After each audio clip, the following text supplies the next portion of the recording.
وہ لڑائی ہے صوبوں کی، وہ لڑائی ہے کہ جو انتظامی یونٹس ہیں وہ ہونے چاہیے، جو P M L N Peoples Party بالکل نہیں چاہتے، اور محسن نقوی صاحب کی پارٹی یہی چاہتی ہے۔ تو محسن نقوی صاحب کی پارٹی اگر یہ چاہتی ہے، اور جیسے کچھ خبریں ایسی آئیں کہ وہ زرداری صاحب سے بھی ملے، انہیں بتایا گیا کہ بھئی ریڈ لائن کراس ہو رہی ہے، اور اگر یہ ریڈ لائن کراس ہوتی ہے تو پھر بہت کچھ ہوگا، نیب کی فائلز بھی کھل جاتی ہیں، آپ نے دیکھا پاکستان میں ہر چیز پاسبل ہے، تو نئے صوبے بننے، وہ تو بننے ہیں بھئی، جنہوں نے بنوانے ہیں انہوں نے کہہ دیا اب بنیں گے، اب آپ جو مرضی کر لیں، اس پہ آپ کی بات نہیں سنی جائے گی، تو پھر کیا ہوگا؟ یہ مظلوم میں یا شہادت کا خطاب تو نہیں اب ملے گا نا، شہید، سیاسی شہید ہونے کا خطاب؟ دیکھیں، پیپلز پارٹی جو ہے وہ اگر نئے صوبے بنانے اور پی ایم ایل این نئے صوبے بنانے کے لیے گو ہیڈ دے دیتے ہیں تو یہ بھی ان کی طرف سے خودکشی ہے۔ اب انہوں نے فیصلہ کرنا ہے کہ انہوں نے شہید ہونا ہے یا خودکشی کرنی ہے۔ تو میرا خیال ہے کہ وہ خودکشی نہیں کرنا چاہیں گے، وہ شہید ہونے کو ترجیح دیں گے۔ اگر ان دونوں میں سے کسی ایک کا انتخاب کرنا پڑا تو وہ شہادت کو ترجیح دیں گے۔ اور دیکھیں پھر کیا کریں، یعنی آپ گھوڑا گھاس سے دوستی کر لے گا تو کھائے گا کیا؟ اگر آپ کہہ دیتے ہیں کہ ٹھیک ہے صوبے بنا دو، کراچی دے دو، اب آپ نے کراچی ہی دے دیا وفاق کے ماتحت اپنے ہاتھ سے، اور کئی ایسے شہر جہاں، کئی ایسی جگہ جہاں پر آپ کا اختیار نہیں ہے وہ بھی آپ نے دے دیا، یعنی حیدرآباد اور اربن سندھ جو ہے وہاں پر تو پیپلز پارٹی کا وہ اس طرح سے معاملہ نہیں ہے۔ تو پھر اگر آپ کے وہ کے ہاتھ میں ہی نہ رہا تو کیا آپ صرف رورل سندھ کی جماعت رہ جائیں گے؟ تو یہ اپنے ہاتھ پاؤں کاٹ کے دینے سے بہتر ہے، انہیں لگے گا کہ نہیں پھر ہم لڑیں گے، پھر ہم لڑتے ہیں اور اچھے وقت کا انتظار کریں گے، پھر ہم جو ہے وہ اس طرح سرنڈر تو نہیں کر سکتے۔ اور یہ اگر فیصلہ پیپلز پارٹی کر لیتی ہے تو یہ پھر لڑائی ہے سیدھی سیدھی، اور پھر لڑائی میں تو آپ کو پتہ ہے کہ کبھی کوئی جیتتا ہے، کبھی کوئی جیتتا ہے، کبھی سیاسی قوتیں جیت جاتی ہیں، کبھی سیاسی قوتیں ہار جاتی ہیں۔ پاکستان کی تاریخ تو یہی بتاتی ہے۔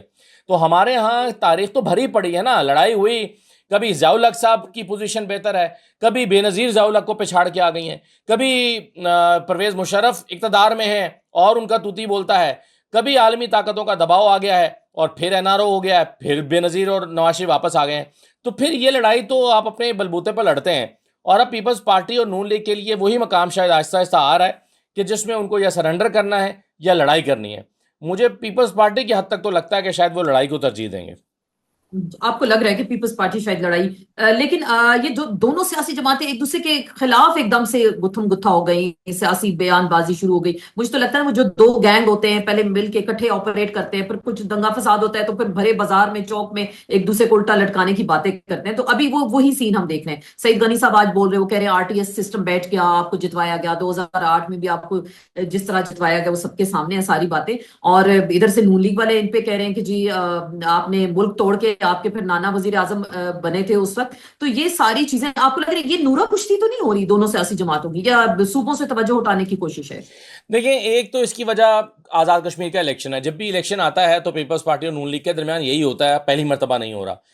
پی ڈی ایم کی حکومت تھی، اکٹھے بیٹھے ہوئے تھے، شہباز شریف کے وزیر خارجہ تھے بلاول بھٹو صاحب، بلاول بھٹو کہتے تھے کہ آپ نون لیگ سے زیادہ ہمارے وزیر اعظم ہیں۔ اتنی پیار محبت کے بعد جب 2024 کے الیکشن میں اترے تو یہی لب و لہجہ ہم نے دیکھا تھا۔ بلاول صاحب نے شہباز شریف کے بارے میں جو زبان استعمال کی، زرداری صاحب نے کہا کہ ہم نے شہباز شریف کو وزیر اعظم بنوایا لیکن یہ نااہل نکلے، نالائق نکلے۔ اسی طرح ہم نے دیکھا کہ یہاں فارم 47 کا تانا گلگت بلتستان کے الیکشن میں بھی دیا، لیکن پھر ٹھیک ہو گئے، اگلے دن پھر میٹنگ ہو گئی۔ تو یہ تو ہمیں ایک عارضی سی چیز نظر آ رہی ہے، لیکن یہ جو لڑائی ہے، یہ لڑائی عارضی ہونے کے ساتھ ساتھ اب بے ایمانی بھی ہو گئی ہے، کیونکہ دیکھیں محسن نقوی صاحب کی گفتگو کے بعد اور D G I S P R کی انڈورسمنٹ کے بعد اب یہ ہمیں بچگانہ باتیں لگ رہے ہیں کہ تم نے یہ کیا اور تم نے وہ کیا۔ اب ہمیں لگ رہا ہے کہ مسئلہ بڑا کوئی پیدا ہو گیا ہے۔ یہ چھوٹی چھوٹی باتیں ہیں جو ایک دوسرے کو، یہ صرف میڈیا کنزمپشن کے لیے ہیں، یہ صرف اپنے ووٹ بینک کے لیے ہیں، یہ صرف آزاد کشمیر کے الیکشن کے لیے۔ لڑائی کسی اور موضوع پر ہے اور وہ لڑائی بڑی ہے، اس سے بڑی ہے جو ہمیں نون لیگ اور پیپلز پارٹی آپس میں ایک دوسرے کے خلاف لڑ کے دکھانا چاہ رہے ہیں۔ یہ جو ہے وہ اس سے بڑی بات ہے۔ اب آئندہ دنوں میں ہم دیکھیں گے کہ صوبوں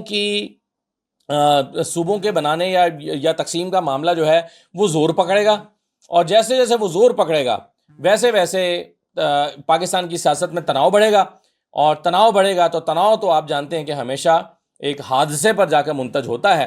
وہ حادثہ بعض اوقات بالخیر ہوتا ہے اور حادثہ بعض اوقات بہت بڑی تباہی کا باعث بنتا ہے۔ تو اگر یہ حادثے سے پہلے 28ویں ترمیم آ جاتی ہے یا انہیں منا لیا جاتا ہے یا کچھ گیو اینڈ ٹیک ہو جاتا ہے تو پھر آپ کو لگ رہا ہے کہ نئے صوبے بن جائیں گے آسانی سے؟ یہ بھی ذرا بھاؤ تاؤ کی بھی گیم ہو سکتی ہے، آپ کو لگ رہا ہے کچھ ایسا؟ دیکھیں، صوبوں کی تقسیم کے معاملے پر تو یہ بھاؤ تاؤ اس میں کیا کیا ہی لے لیں گے اس کے بدلے میں. ابھی تو دیکھیں نا، سب کچھ مل گیا، آئینی عہدے بھی پیپلز پارٹی کو ملے ہوئے ہیں، گلگت بلتستان میں مل گیا، کشمیر کے الیکشن ابھی ہو ہی جائیں گے، وہ تو ظاہر 28ویں ترمیم اس کے بعد کا معاملہ ہے. تو اس کے بعد پیپلز پارٹی کیا ہی اس کے بدلے میں لے لے گی؟ زیادہ سے زیادہ وہ یہ کہہ سکتے ہیں کہ جی ہمیں گارنٹی دیں کہ ہم پھر بلاول صاحب وزیر اعظم بنیں گے اگلے. لیکن وہ اس طرح کے کسی وعدے پر یقین نہیں کرنا چاہیں گے. اس کی وجہ یہ کہ کل آپ نے ایک اور گفتگو بھی سنی D G S P R کی. D G S P R نے کہا کہ ہمیں یہ جو نوابزادے ہیں، یہ جو ایلیٹ ہے، یہ جو پاکستان کی سیاست میں 75 سال سے رول کر رہے ہیں، ان سے بھی جان چھڑانا ہوگی. اب یہ کون ہیں؟ یہ وہی ہیں جو اس وقت اقتدار میں ہیں. تو ان سے جان چھڑانے والے کون ہوں گے؟ ان سے جان چھڑا کر متبادل کے طور پر آنے والے ونڈر بوائز ہوں گے، جس کے بارے میں جو ہے وہ بات کر چکے ہیں سہیل وڑائی صاحب. وہ ونڈر بوائز محسن نقوی ہو سکتے ہیں، وہ ونڈر بوائز ایسے لوگ جو پاکستان کی سیاست میں اس طرح کے سیاسی چہرے نہیں ہیں تو وہ ہو سکتے ہیں.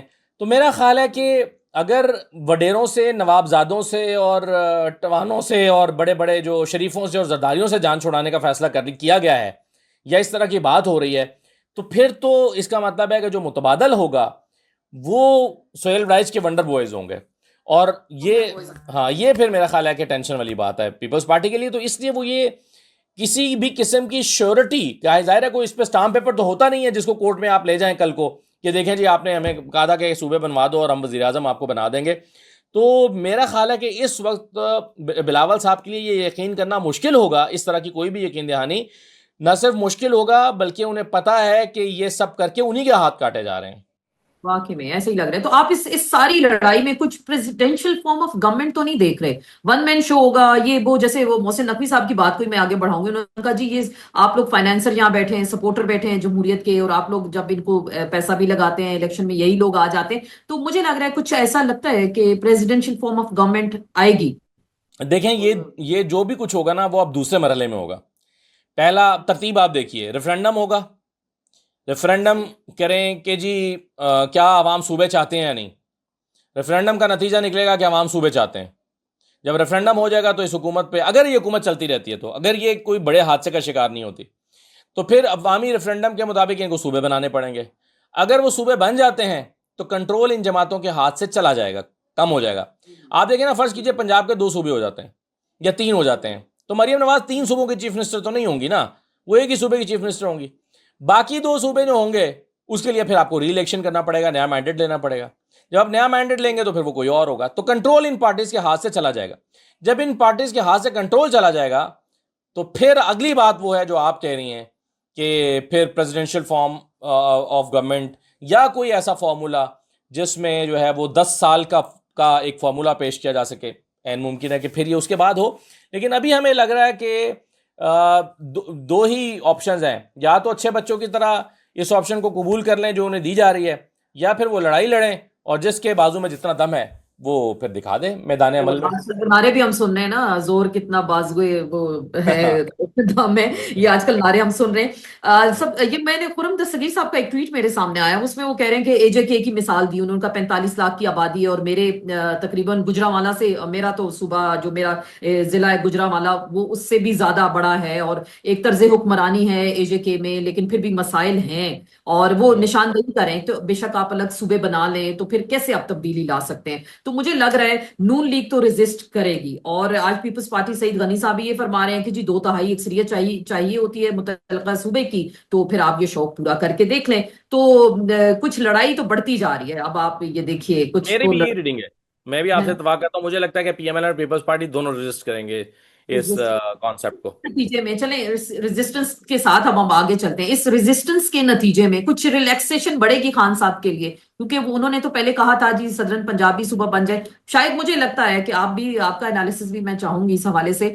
کہ کوئی ریلیکسیشن آپ دیکھ رہے ہیں خان صاحب کے لیے اس سارے سینیریو میں. دیکھیے، خان صاحب کا تو مجھے پتہ نہیں ہے، لیکن پاکستان تحریک انصاف اس سارے معاملے میں ذرا زیادہ ریلیونٹ ہو جائے گی. اور ظاہر ہے P T I Imran Khan کے سوا تو کچھ نہیں ہے. تو عمران خان کو دیکھیں، میں نے ابھی شروع میں کہا کہ 8 فروری 2024 کو لوگوں نے ایک فیصلہ دیا تھا. لوگوں نے کہا کہ ہم نون لیگ اور پیپلز پارٹی کو مسترد کرتے ہیں، بڑی سیاسی جماعتوں کو. ایم کیو ایم کو بھی مسترد کر دیا انہوں نے. ایم کیو ایم کی ایک بھی فارم 45 پر ایک بھی سیٹ نہیں ہے، باقی جتنی سیٹیں ساری ان کی فارم 47 پر ہیں. تو لوگوں نے تو اپنا فیصلہ سنایا. اب یہ جو آج گڑبڑ ہے، انسٹیبلٹی ہے، آج جو ایک ملک بحران کا شکار ہے، وہ اس وجہ سے ہے کہ لوگوں کا فیصلہ نہیں مانا گیا. میرے خیال میں نہ ونڈر بوائز کی حکومت چل سکتی ہے، میرے خیال میں نہ پرفارم کر سکتی ہے قومی حکومت. میرے خیال میں پرفارمنس کا، گڈ گورننس کا ایک ہی طریقہ ہے، اور وہ یہ ہے کہ عوام کو موقع دیا جائے کہ وہ اپنا فیصلہ دیں. وہ جس کو بھی منتخب کریں، وہ چاہے کسی ونڈر بوائے کو منتخب کریں. آئیں نا، ونڈر بوائز بھی آ جائیں میدان میں. لوگ اگر ونڈر بوائے کو منتخب کر لیتے ہیں اور کہتے ہیں کہ نہیں جی، نہ پیپلز پارٹی، نہ نون لیگ، نہ تحریک انصاف، ہم کسی نئے کو آزمائیں گے. لوگ جس کا فیصلہ کر لیں اس کو حکومت دے دیں. عمران خان کا فیصلہ کر لیں، عمران خان کو حکومت دے دیں. جس کا لوگ فیصلہ کریں اس کو حکومت دیں. اس سے فائدہ کیا ہوگا؟ اس سے فائدہ یہ ہوگا کہ یہ جو اس وقت ایک کیوس ہے یہ ختم ہو جائے گا. لوگوں کو پتا ہوگا کہ ہماری ضد پوری ہو گئی ہے، ہماری خواہش پوری ہو گئی ہے، ہماری خواہش کو رد نہیں کیا گیا اس مرتبہ. ہمیں جو خواہش کی وہ ملی ہے، اور اب جو حکومت فیصلے کرے گی ہم اس کے ساتھ کھڑے ہیں. پھر وہ حکومت کا امتحان ہے جس کی بھی ہوگی. اگر عمران خان کی فرض کریں، پھر عمران خان کا امتحان ہے کہ ان کو پرفارم کرنا پڑے گا، ان کو گورننس دینی پڑے گی. اور وہ پوری محنت کے ساتھ اگر اپنی ماضی کی غلطیوں کو سے سیکھتے ہوئے ایک اچھی حکومت بناتے ہیں جس سے گورننس ہوتی ہے، تو نظام آگے چل پڑے گا، ملک آگے چل پڑے گا. لیکن ابھی تو جن مسائل میں ہم الجھے ہوئے ہیں، اس میں یہ والی بات جو میں کر رہا ہوں یہ ہمیں ابھی دور کی بات لگتی ہے. ایسا لگتا ہے کہ نہیں، یہ تو ابھی شاید کہاں، اس کا تو ماحول ہی نہیں ہے. لیکن میرا یہ خیال ہے کہ اس کے بغیر چارہ بھی نہیں ہے.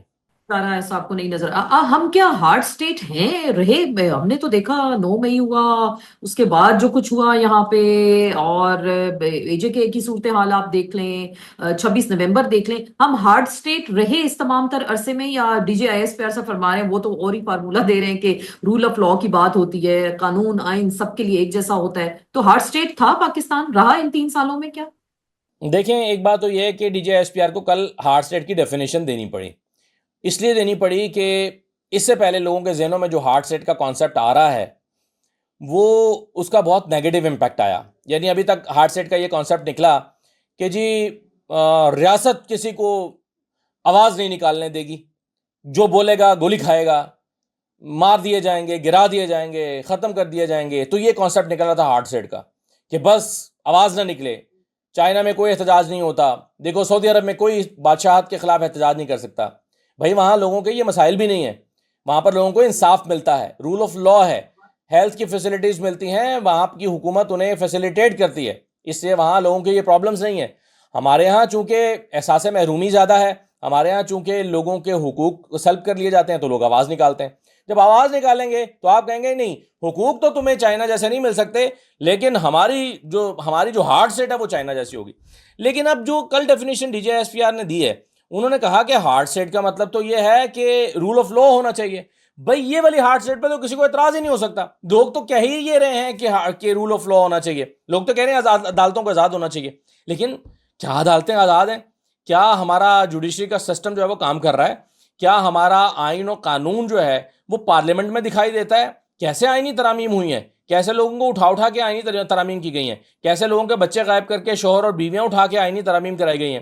یہ رول آف لا ہوتا ہے، یہ ہارڈ سٹیٹ ہوتی ہے. تو اگر ہارڈ سٹیٹ کا وہ کانسیپٹ جو D G S P R کل دے رہے تھے، اگر اس کانسیپٹ کے ساتھ ریاست کو چلانا ہے تو اس میں تو کسی ریڈی بان کو بھی اعتراض نہیں ہو سکتا، اور کسی انجینئر اور ڈاکٹر کو بھی اعتراض نہیں ہو سکتا. یہ تو ہر شخص کی منشا کے عین مطابق ہے. لوگ تو مانگ ہی یہ رہے ہیں کہ رول آف لا کرو بھائی، آئین و قانون کی پاسداری کرو. تو یہ والی ڈیفینیشن جو ہے یہ تو سب کو قابل قبول ہے.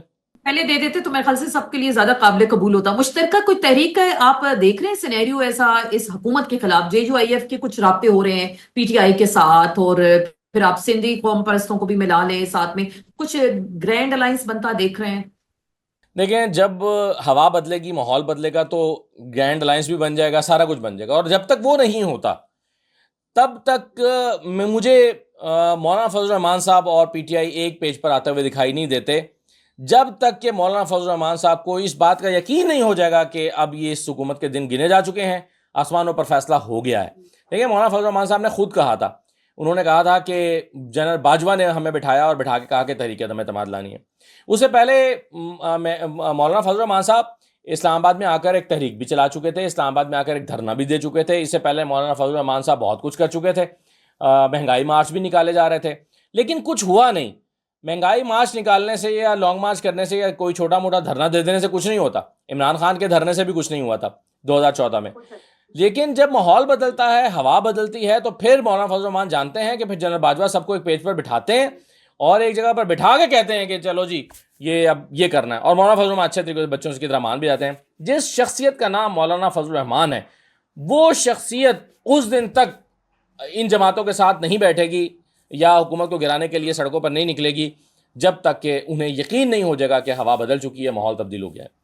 پھر مولانا میدان میں آئیں گے. میری ایک نظر سے خبر گزری, سندھ کے نوجوان پچھلے کچھ 8 دن سے حیدرآباد میں سندھ کے جو پبلک سروس کمیشن ہے اس کے خلاف احتجاج کر رہے ہیں. اور آپ نے بھی دیکھا ہوگا کہ کس طرح سے بے ضابطگیاں ہیں اور کس طرح سے سیاسی اثر رسوخ کی بنا پر کس طرح کے لوگ آ کے یہاں پہ آ جاتے ہیں. تو آپ کو لگ رہا ہے کہ وہاں سے کوئی تحریک چل سکتی ہے یا ہمارے بھی جنزیز اٹھ سکتے ہیں, کسی تحریک کو آگے لے کر چل سکتے ہیں؟ اس خطے میں, پورے ساؤتھ ایشیا میں آپ نے دیکھا جس طرح کی یہ تحریکیں چلی ہیں. جی بالکل, دیکھیں محسن نقوی صاحب نے تو اشارہ دے ہی دیا ہے کہ اگر آپ لوگ نہیں مانیں گے ایڈمنسٹریٹو یونٹس کے بارے میں بیٹھ کے کمرے میں بیٹھ کے فیصلہ نہیں کریں گے تو پھر یہ کاکروچ نکل آئیں گے.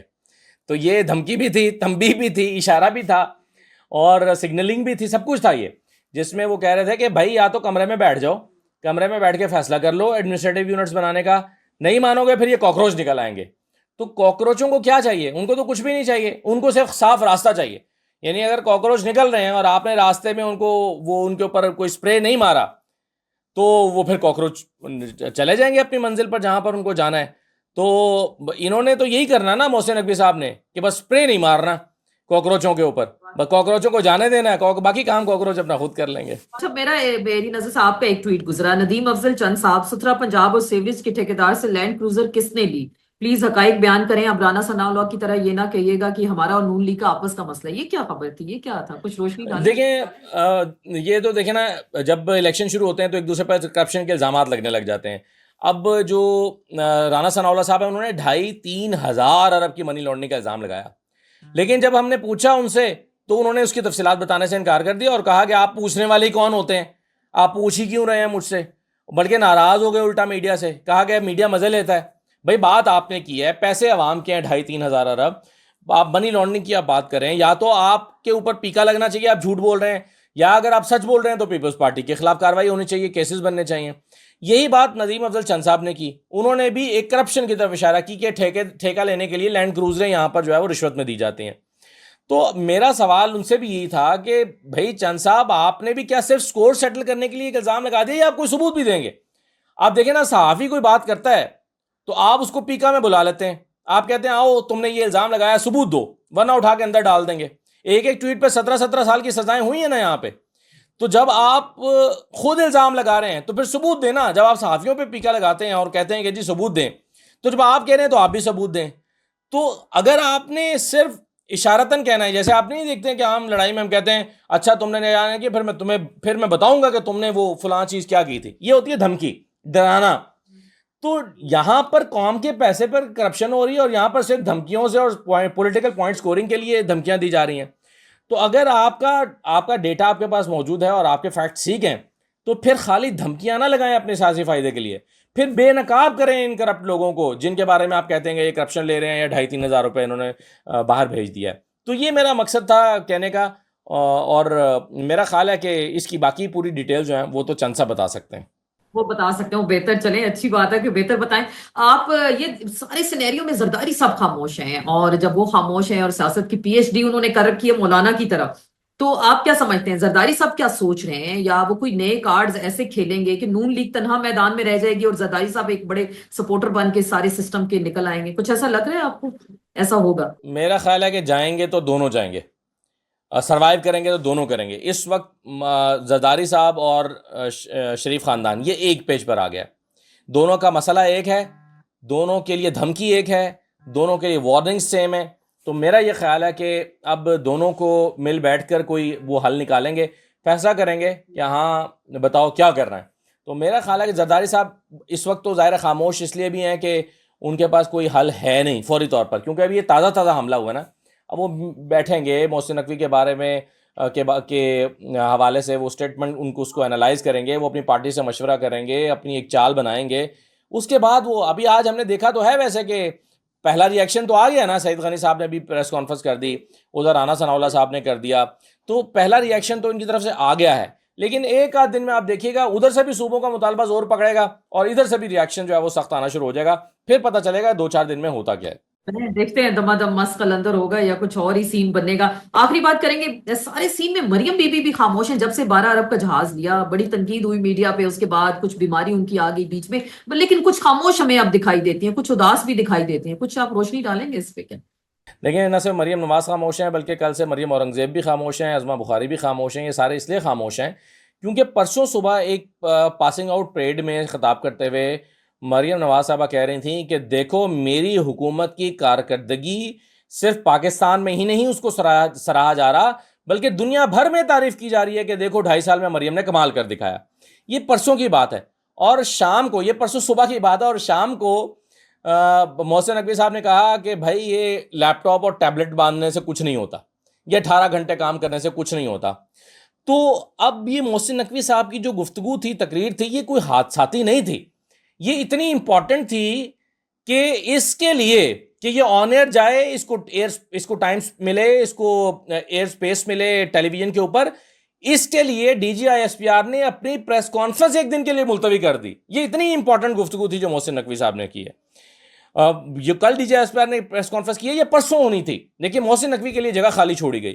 تو یہ اتنی امپورٹنٹ بات تھی. تو اب آپ کے خیال میں جو بات مجھے اور آپ کو سمجھ آ رہی ہے، مریم نواز کو سمجھ نہیں آ رہی ہوگی. مریم نواز کو ہم سے بھی زیادہ سمجھ آ رہی ہے کہ یہ کیا ہو رہا ہے. تو اس لیے وہ اس پر سوچ و بچار کرنے کے لیے انہوں نے گوشہ نشینی اختیار کی ہے، بند کمرے میں بیٹھ کے سوچ رہے ہیں کہ یہ ہمارے ساتھ کیا ہو رہا ہے، اس کو کیلکولیٹ کرنے کی کوشش کر رہے ہیں. یہ وہ جو چند صاحب نے کہا تھا نا، گل ود گئی مختار ہے، اب مجھے لگتا ہے بات بہت بڑھ گئی ہے. بہت بہت شکریہ اسد اللہ خان صاحب، آپ ہمارے ساتھ موجود تھے اور بڑا مزہ آیا آپ کے ساتھ اس گفتگو میں، اور ٹائم کا پتہ بھی نہیں ہمیں چلا. دیکھتے ہیں، ہماری نظر رہے گی اس سارے معاملے پہ کہ باقی یہ سسٹم چلے گا نہیں چلے گا اور کمپنی کیسے تبدیل ہوگی، یہ ہم سب کے سامنے ہے. اور بہت ساری ایسی مزید ابھی تبدیلیاں آپ دیکھیں گے کہ باقی عقل ہماری دنگ رہ جائے گی. اس کے ساتھ ہی آپ سے اجازت چاہتے ہیں، انشاءاللہ کل پھر کسی نئے سلسلے کے ساتھ آپ کی خدمت میں حاضر ہوں گے. آسما چودھری کو اجازت دیجیے گا. اللہ حافظ.